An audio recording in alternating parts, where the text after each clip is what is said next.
ప్రతి పేదవాడికి ఇల్లు. 5వ పథకం కింద చెప్పండి.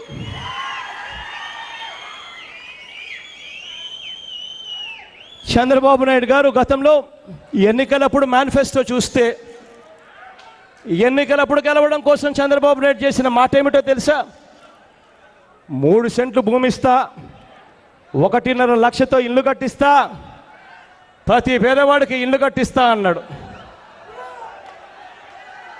చంద్రబాబు నాయుడు గారు ముఖ్యమంత్రి అయ్యాడు. అయిన తర్వాత పేదవాడు కనపల్ల చంద్రబాబు నాయుడు గారికి. కొత్త ఇళ్ళ కథ దేవుడెరుగు. 5,30,000 ఇళ్ళు పాత వారికి బిల్లులు కూడా ఇవ్వడం మానేశాడు ఇదే చంద్రబాబు నాయుడు గారు.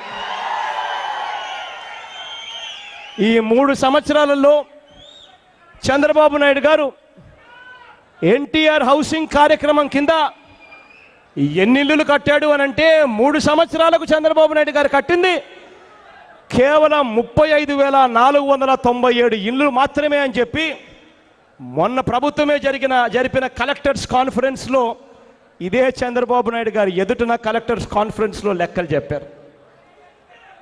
సిగ్గుండాలి చంద్రబాబు నాయుడు గారికి.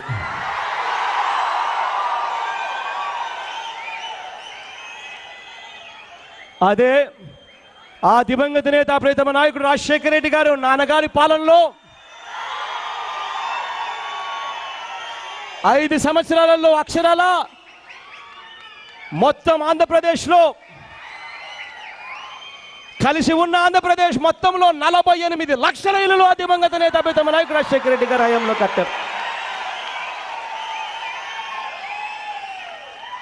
ఆ 48 లక్షల ఇళ్లలో ఈ 13 జిల్లాలకు సంబంధించి మన ఆంధ్రప్రదేశ్లో మన సీమాంధ్రలో కట్టిన ఇళ్ళు అక్షరాల దివంగత నేత ముఖ్యమంత్రిగా ఉన్నప్పుడు 24,18,000. ఇవాళ చంద్రబాబు నాయుడు గారు వచ్చిన తర్వాత పరిస్థితి మారిపోయింది. మళ్ళీ గ్రామాలకు వెళ్ళండి, ఊరు వాడ ప్రతి ఒక్కరికి చెప్పండి, అన్నొస్తున్నాడు, పరిస్థితులు మారుతాయని చెప్పండి.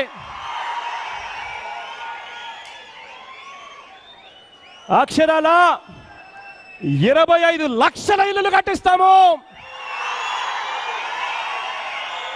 ప్రతి పేదవాడికి తోడుగా ఉంటాము అని చెప్పండి. ఈ ఇల్లు ఇచ్చేది కూడా ఈ చంద్రబాబు నాయుడు గారి పరిపాలన మాదిరి జన్మభూమి కమిటీల ద్వారా ఇవ్వమని చెప్పండి. వైఎస్ఆర్ గారి మాదిరి ఇస్తాము అని చెప్పండి. సాచ్యురేషన్ పద్ధతిలో ఇస్తాము అని చెప్పండి. కులం చూడం, మతం చూడం, పార్టీ చూడం, రాజకీయాలు చేయం, రాజకీయాలు చూడం.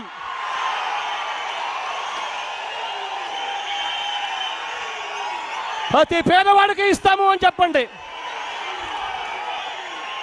అన్న వస్తున్నాడు, మంచి రోజులు వస్తున్నాయి అని చెప్పండి.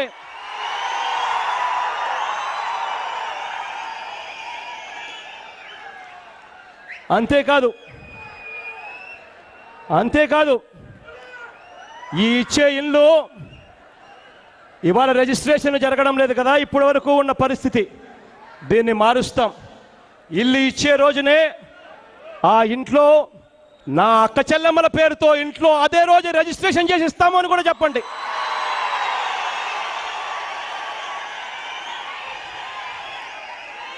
రిజిస్ట్రేషన్ చేసి ఎందుకు చెప్తున్నాను అని అంటే కారణం, ఆ అక్క చెల్లెమ్మలకు ఎప్పుడైనా డబ్బుతో పని పడితే 1,50,000 విలువ చేసి ఆ ఇంటిని తీసుకొని పోయి బ్యాంకులకు వెళ్తే ఆ బ్యాంకులో ఆ ఇల్లు తాకట్టు పెట్టుకొని ఆ అక్క చెల్లెమ్మలకు ఎప్పుడు పడితే అప్పుడు వాళ్ళకు అవసరం ఉన్నప్పుడు 40,000 రూపాయలు 30,000 రూపాయలు అక్క చెల్లెమ్మలకు పావుల వడ్డీకే ఇచ్చే ఏర్పాట్లు కూడా చేస్తామని కూడా చెప్పండి.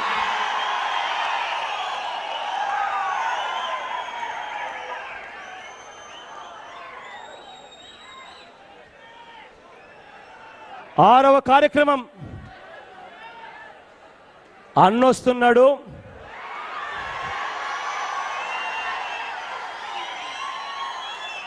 ఆరోగ్యశ్రీ ఆరోగ్యంగా తయారవుతుంది అని చెప్పండి.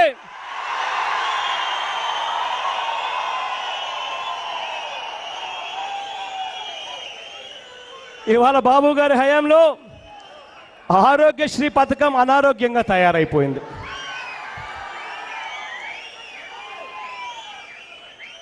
హాస్పిటల్లోకి ఇవాళ పేషెంట్ పోతే హాస్పిటల్ ఇవాళ వైద్యం చేయని పరిస్థితి.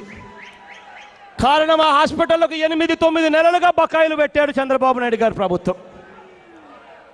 108, 104కు ఫోన్ చేస్తే కొయ్ కొయ్ కొయ్ అంటూ 20 నిమిషాల్లో రావాల్సిన అంబులెన్సు ఇవాళ రాను అంటున్నాయి. డీజిల్ లేదు అని అంటున్నాయి. డ్రైవర్లు స్ట్రైక్ చేస్తా ఉన్నారని అంటున్నాయి. ఇవాళ క్యాన్సర్ ఉన్న పేషెంట్లు కానీ, కాక్లియర్ ఇంప్లాంట్ పేషెంట్స్ కానీ, కిడ్నీ బాధితుల పరిస్థితి కానీ ఇవాళ అగమ్యగోచరంగా తయారైపోయింది.